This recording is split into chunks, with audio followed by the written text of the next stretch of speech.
The lawyer's office smelled like old leather and expensive lies.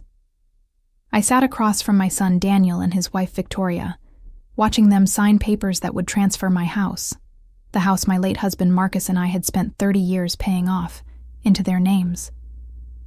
"It's just temporary, Mom," Daniel had said 3 months ago, "just until we get back on our feet."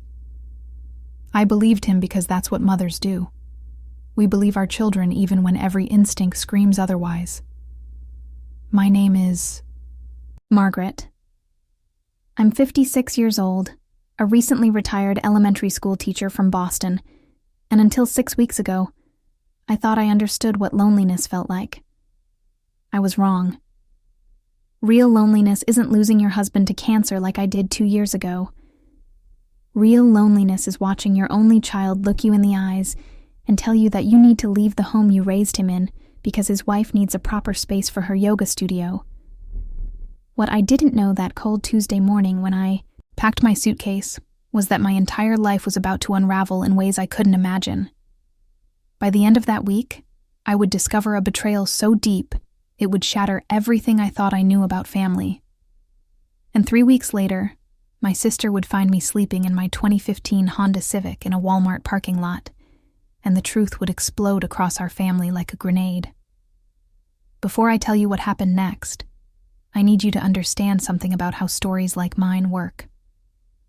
The algorithm decides who gets to see the ending based on one thing: engagement. If you're not subscribed, if you don't leave a comment telling me where you're watching from, the platform assumes you're not interested and stops showing you the content.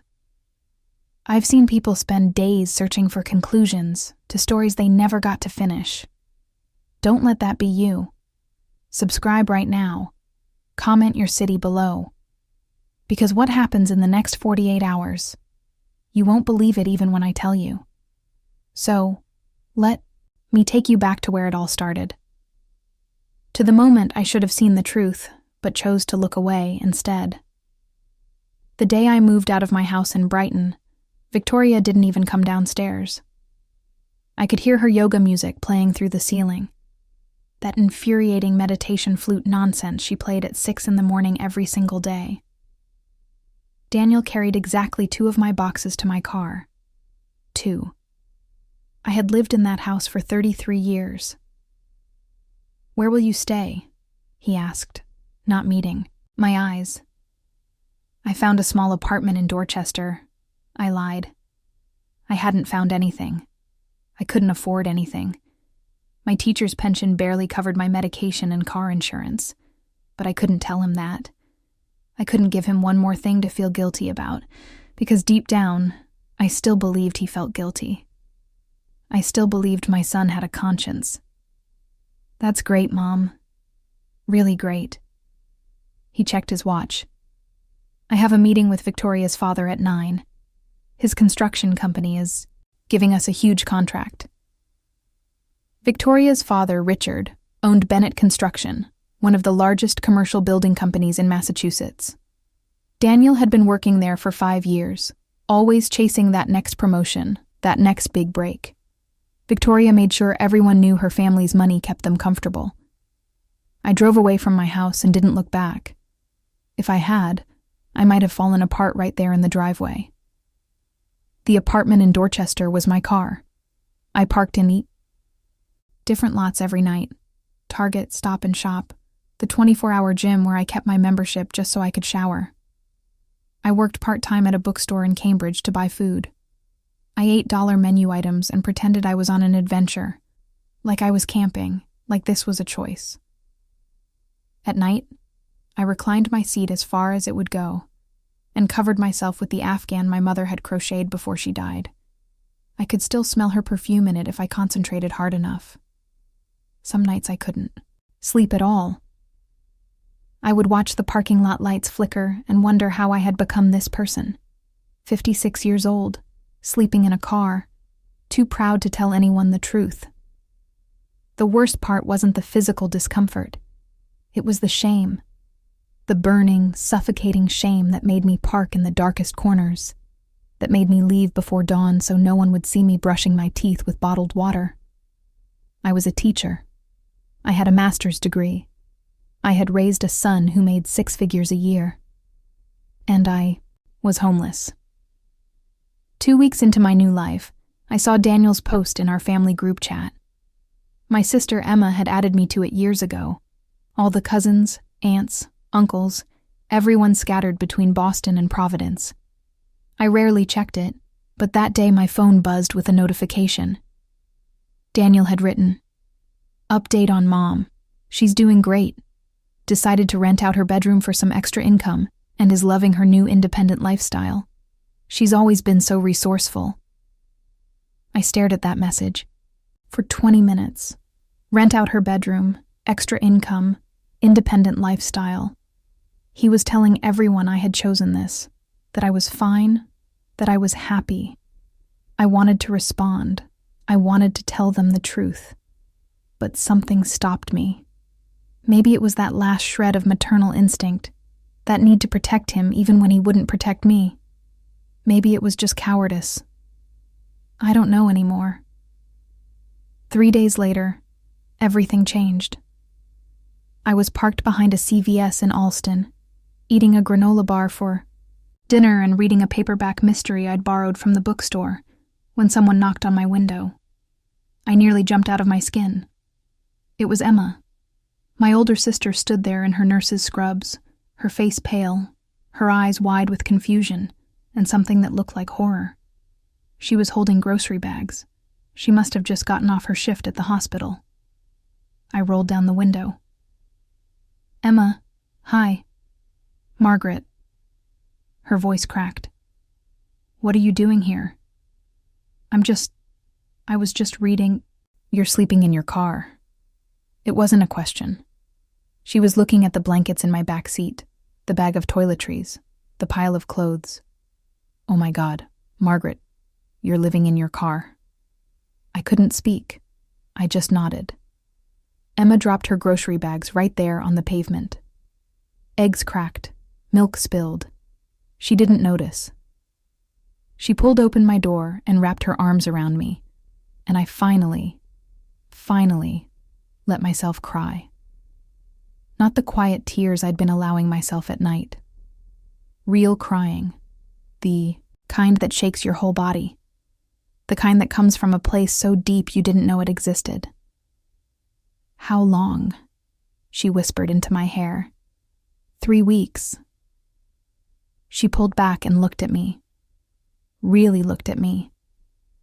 And I saw my own shame reflected in her eyes. But there was something else there too. Something fierce.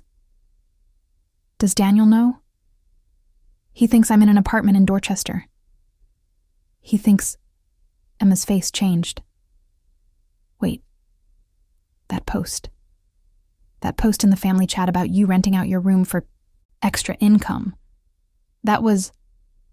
"He told everyone I chose this." Emma's face went from shock to fury so fast it was like watching a storm roll in. She pulled out her phone right there, standing in that CVS parking lot with broken eggs at her feet, and she took pictures. Of my car. Of my makeshift bed. Of me. Looking exactly like what I was. A woman who had been abandoned by her own son. "Emma, don't."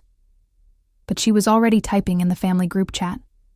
Her fingers flew across her phone screen. I watched her hit send, and then my phone started buzzing. And buzzing. And buzzing. I opened the chat with shaking hands. Emma had written, "This is where Margaret is living. Not in an apartment with extra income. In her car. Behind a CVS. Because Daniel kicked her out of her own house and lied to all of us about it. These are pictures I just took 30 minutes ago." The response was immediate and explosive. My phone couldn't keep up with the messages. My cousin Patricia. "What?" Uncle James. "This can't be real." Aunt Sophie. "Daniel did what?" My nephew Michael. "I'm calling him right now." Daniel tried to respond. I watched his message appear. "This is a misunderstanding. Mom wanted her independence." Emma wrote back, "She's sleeping in a car, Daniel. What part of that sounds like independence?" My cousin Anna. I'm out. I want nothing to do with him. Uncle James. Unbelievable, after everything Margaret did for him. Aunt Sophie. We raised you better than this. One by one, my family members left the group chat after saying their piece.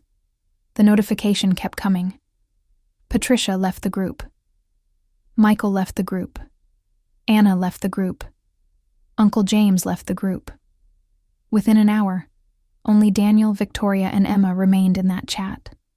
And me, watching it all unfold like I was watching someone else's life implode. Daniel called me 17 times that night. I didn't answer. What was there to say? Emma took me to her house, a small colonial in Jamaica Plain that she shared with her husband, Robert. She made up their guest room and made me promise I would stay as long as I needed. Your family, she said. Real family, not whatever the hell Daniel thinks family means. That night, I slept in a real bed for the first time in 3 weeks. I cried into the pillow so hard I thought I might suffocate. But they were different tears. Not tears of shame anymore. Tears of grief. Because I was mourning my son. The son I thought I raised. The son who apparently never existed. The next morning I woke up to more chaos. My phone was full of messages from family members. Private messages this time, not in the group chat. Words of support. Offers of money. My cousin Patricia wanted to set up a GoFundMe. Uncle James asked if I needed a lawyer. Aunt Sophie said she'd always thought Victoria was a piece of work, and now she knew why. But there was nothing from Daniel. Until 2 p.m., when Emma's doorbell rang. I was in the kitchen, helping Emma make lunch, when I heard Victoria's voice from the front door. Sharp, demanding. Where is she? Where's Margaret? Emma blocked the doorway. You need to leave. This is ridiculous. We need to talk to her. This has all been blown completely out of proportion. Blown out of proportion? Emma's voice went cold. Margaret was sleeping in her car for 3 weeks because your husband, her son, kicked her out of her own house so you could have a yoga studio. That's not... We offered to help her find a place. You offered nothing. Daniel lied to everyone and said she was fine. I walked to the front door. I don't know what made me do it. Maybe I just needed to see Victoria's face. Maybe I needed to look her in the eyes and understand how someone could be so cruel. Victoria stood on Emma's porch in head-to-toe Lululemon, her blonde hair in a perfect ponytail, her face carefully made up. She looked at me with something between pity and annoyance. Margaret, this has gotten out of hand. Has it? My voice sounded strange to my own ears. Calm, distant. We never meant for you to... We thought you had somewhere to go. You thought I had somewhere to go. I repeated her words slowly. So you didn't ask. You didn't check. You just took my house and told everyone I was happy about it. Daniel appeared behind her, and I barely recognized him. His face was haggard.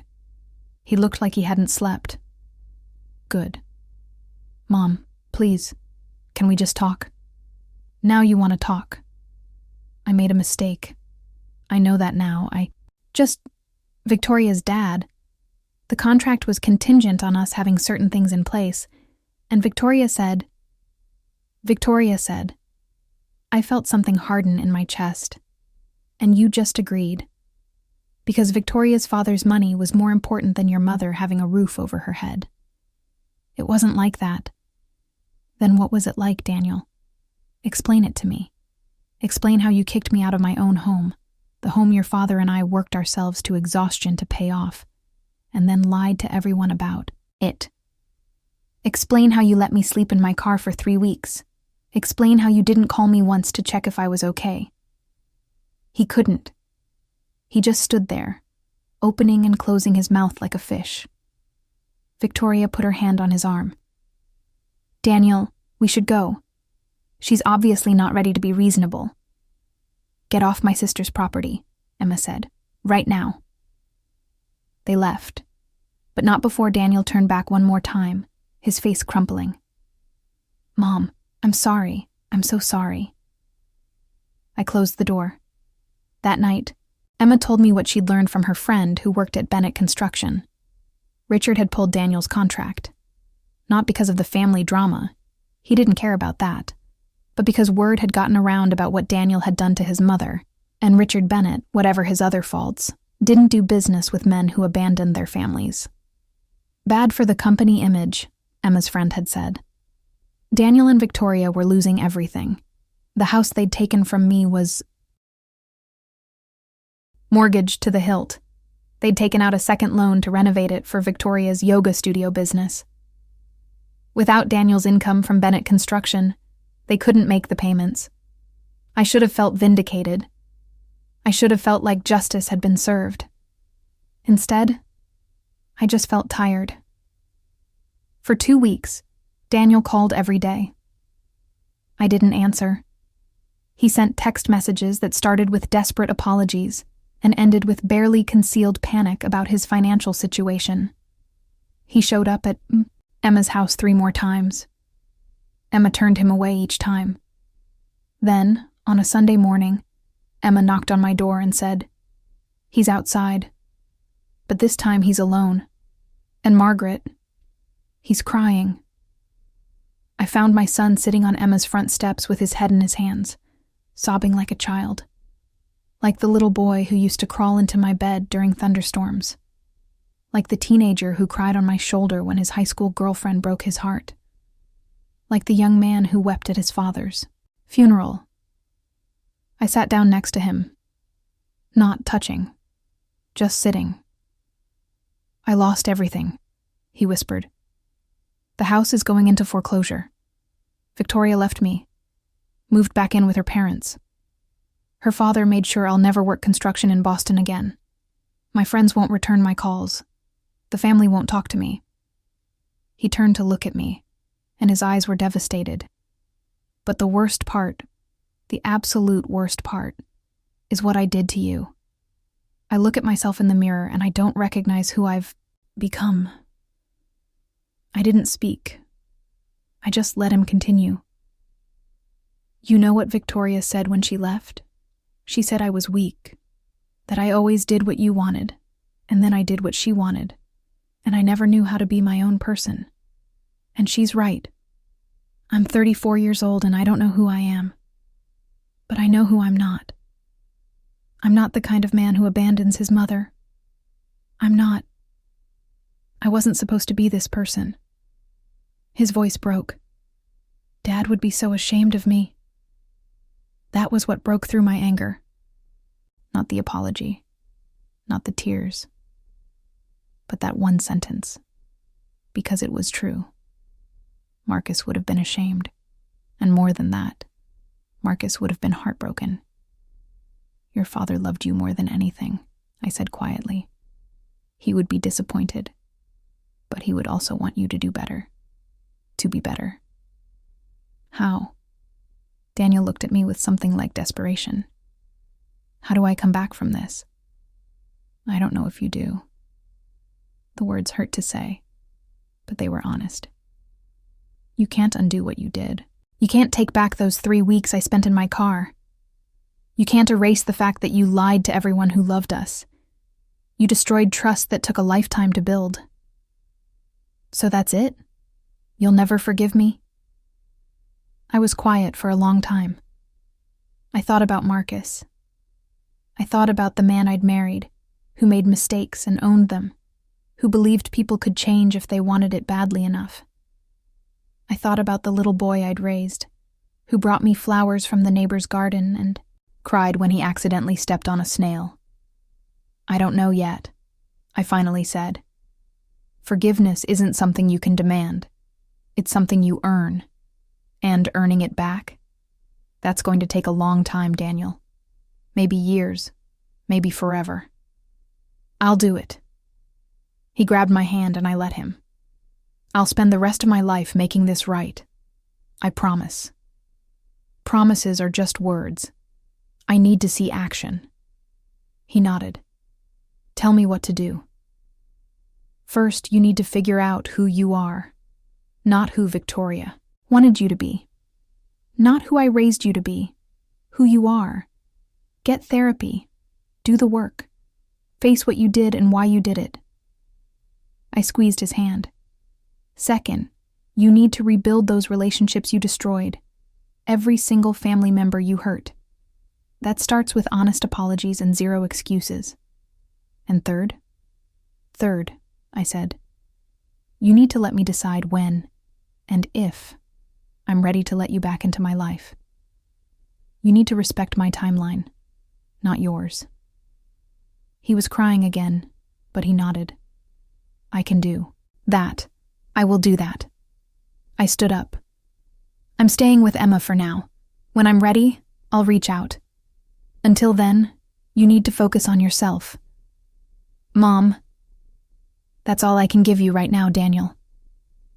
6 months later, I'm sitting in my new apartment in Brookline, a small one-bedroom that I can afford with my pension and the part-time work I've started doing as a tutor. Emma helped me move in. So did my cousin Patricia and Uncle James, and half a dozen other family members who showed up with boxes and furniture and love.